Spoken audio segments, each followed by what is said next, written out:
रूस यूक्रेन युद्ध से जुड़ी एक बहुत बड़ी खबर हम लेके आए हैं आपके लिए। सऊदी अरब में चल रही वार्ता के बीच यूक्रेन के राष्ट्रपति व्लादिमीर जेलेंस्की ने 30 दिन के युद्ध विराम पर सहमति जता दी है। यह समझौता अगर रूस की ओर से भी मंजूर हो जाता है तो यह युद्ध को समाप्त करने की दिशा में एक बड़ा कदम साबित होगा।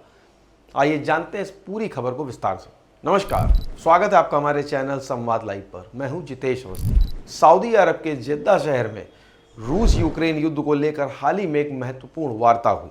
इस वार्ता में अमेरिका, यूक्रेन और सऊदी अरब के वरिष्ठ अधिकारियों ने हिस्सा लिया। वार्ता के दौरान यूक्रेन ने स्पष्ट कर दिया कि वह रूस के साथ 30 दिन के युद्ध विराम के लिए तैयार है। अमेरिकी अधिकारियों ने भी इस बात की पुष्टि की है कि यूक्रेन ने युद्ध विराम पर सहमति जताई है। अमेरिकी विदेश मंत्री मार्को रूबियो ने कहा कि अब यह रूस पर निर्भर करेगा कि वह इस प्रस्ताव को स्वीकार करता है कि नहीं। उन्होंने यह भी कहा कि अगर रूस इस प्रस्ताव को ठुकराता है तो यह स्पष्ट हो जाएगा कि शांति प्रक्रिया में रूस ही बाधा बना है। यूक्रेन ने युद्ध विराम के लिए कुछ महत्वपूर्ण शर्तें रखी। यूक्रेनी राष्ट्रपति के सहायक एंड्री यर्मक ने कहा कि यह सबसे महत्वपूर्ण बात यह है कि यूक्रेन में न्यायपूर्ण और स्थायी शांति कैसे प्राप्त की जाए। यूक्रेन की मुख्य मांग है कि भविष्य में रूस फिर से आक्रमण ना करे। इसके लिए उसे सुरक्षा गारंटी चाहिए। अमेरिका ने भी यूक्रेन की इस मांग का समर्थन किया। अमेरिकी राष्ट्रीय सुरक्षा सलाहकार माइक वॉल्ट्ज ने कहा कि वार्ता के दौरान युद्ध को स्थायी रूप से समाप्त करने के लिए ठोस विवरण तय किए गए, जिसमें दीर्घकालिक सुरक्षा गारंटी भी शामिल है।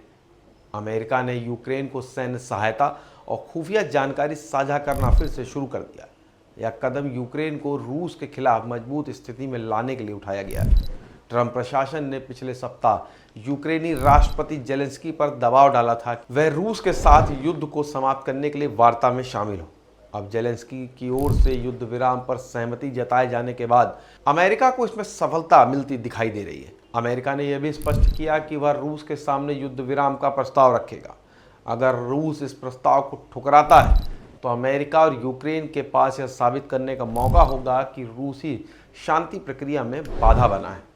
अभी तक रूस ने इस प्रस्ताव पर कोई आधिकारिक प्रतिक्रिया नहीं दी है। हालांकि सूत्रों के अनुसार अमेरिका के विशेष दूत स्टीव विटकॉफ इस सप्ताह के अंत में मॉस्को जा सकते हैं, जहां वे रूसी राष्ट्रपति व्लादिमीर पुतिन से मिल सकते हैं।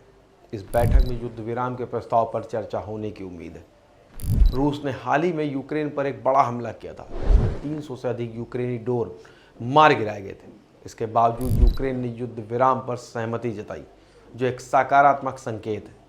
अगर रूस युद्ध विराम के प्रस्ताव को स्वीकार कर लेता है तो यह युद्ध को समाप्त करने की दिशा में एक बड़ा कदम होगा। यूक्रेन ने स्पष्ट कर दिया है कि वह शांति चाहता है, लेकिन उसकी शर्तें भी हैं। यूक्रेन को सुरक्षा गारंटी चाहिए ताकि भविष्य में रूस फिर से आक्रमण ना कर सके। अमेरिका और यूक्रेन दोनों ने इस मामले में एकजुटता दिखाई है। रूस यूक्रेन युद्ध को लेकर सऊदी अरब में हुई वार्ता एक नई उम्मीद जागी है। यूक्रेन के राष्ट्रपति जेलेंस्की ने 30 दिन के युद्ध पर सहमति जताई है। अब वह रूस पर निर्भर करेगा कि वो प्रस्ताव को स्वीकार करेगा या नहीं।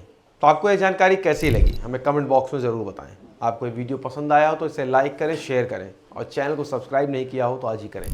मिलेंगे एक नए वीडियो के साथ। नमस्कार।